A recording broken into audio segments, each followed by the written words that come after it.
সকাল আমার প্রিয় পরিবার, কেমন আছো তোমরা সবাই? আশা করি ভালো আছো। তো আমি সকাল সকাল আবার একটা নতুন ভিডিও নিয়ে তোমাদের সাথে চলে আসলাম। তারপরে এদিকে এই যে রান্নাঘরে পিছন দিকটা ঝাড় দিব।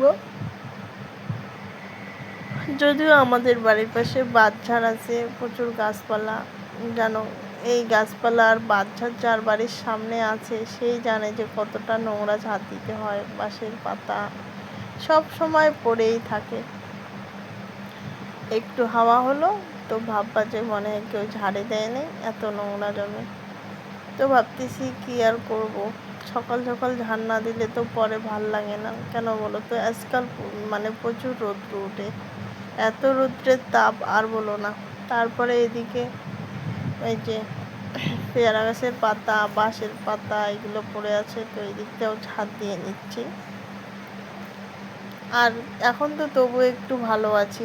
কয়েকদিন আগে তো এমন অবস্থা হয়েছিল আমার তো দুইটা বাচ্চাই সিজারের, প্রচুর কোমর ব্যথা হয়। জানি না অন্য কারো হয় কিনা, আমার হয়েছিল। তারপর চা খেয়ে চলে আসলাম এদিকে। ঝাড়া চাল ছিল না, তো চালটা ঝেড়ে নিচ্ছি।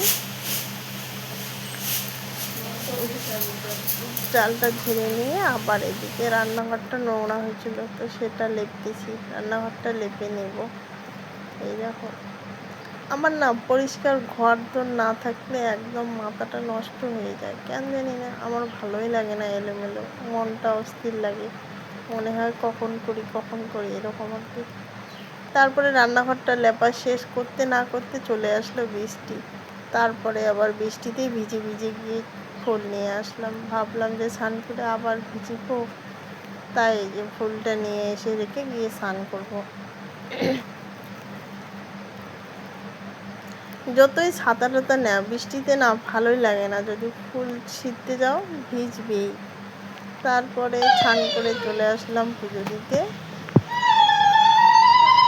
আর কি বলতো, সকাল সকাল না পুজো দিলে মনটা একটু ফ্রি লাগে। কার কার কেমন জানি না, তো আমার তো ভীষণ ভালো লাগে। সকালবেলা পুজো দিলে মনটা হালকা লাগে, সব কিছুতে এনার্জি পাওয়া যায় কাজে আর কি।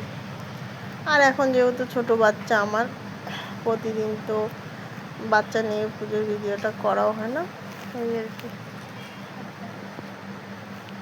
তারপরে মাসি ফোন করলো, বলতেছে তোদের বাড়িতে যাব। তো তার জন্য এদিকে ডাল ভাজি করে রেখেছি। ভাবছি যে বাজারটা করে নিয়ে আসি কিছু শাকসবজি। তার জন্য এই যে রান্না খাওয়া দাওয়া করে চলে আসছি, বাজারে যাওয়ার জন্য রেডি হতেছি।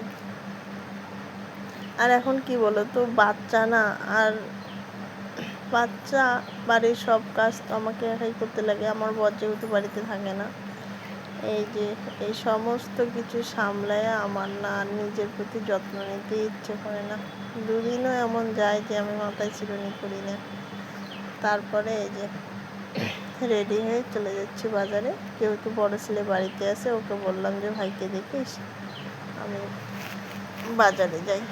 তো ও বলতেছে ঠিক আছে। আর বাড়িতে যেহেতু ওর ঠাম্মি, ওর মনি, বোমা আছে, তো সেরকম একটা চিন্তা হয় না আমার। আর আগের থেকে রেখে রেখে যাই না, অভ্যাসও হয়ে গেছে, ও থাকে।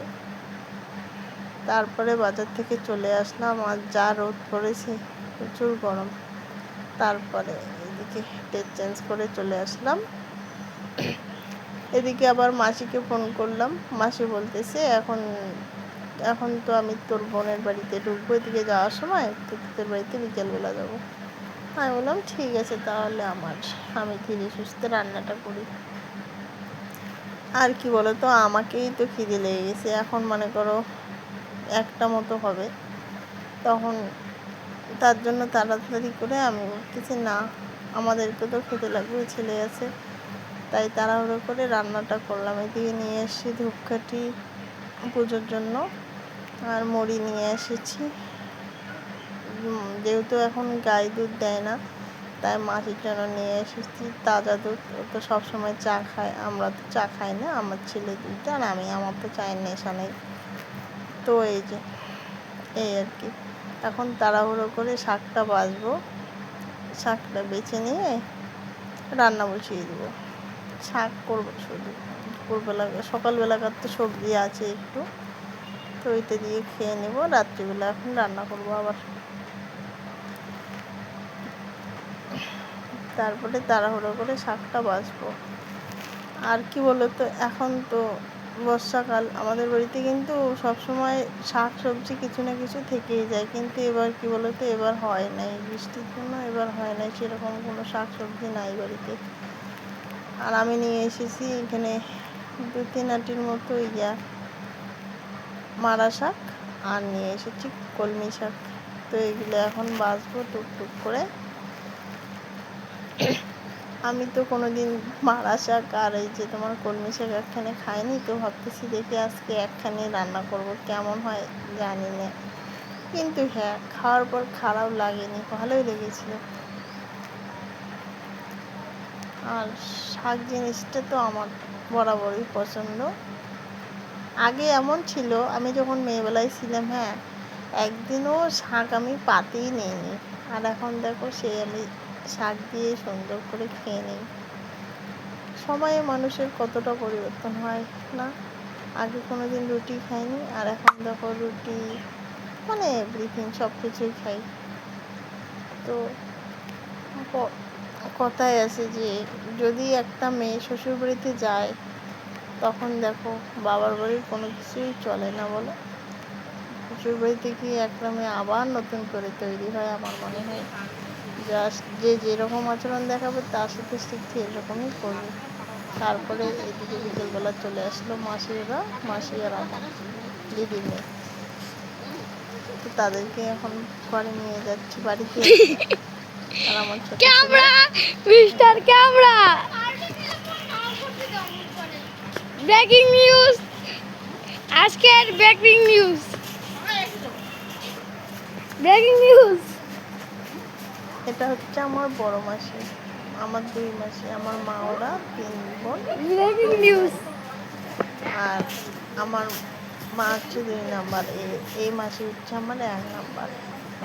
আর আমার তারপরে আমার এক হ্যাঁ, মামা, বন্ধ করুন রে, ব্রেকিং নিউজ। তারপরে আমার আর এক মাসি, তারপরে আমার ছোট মামা।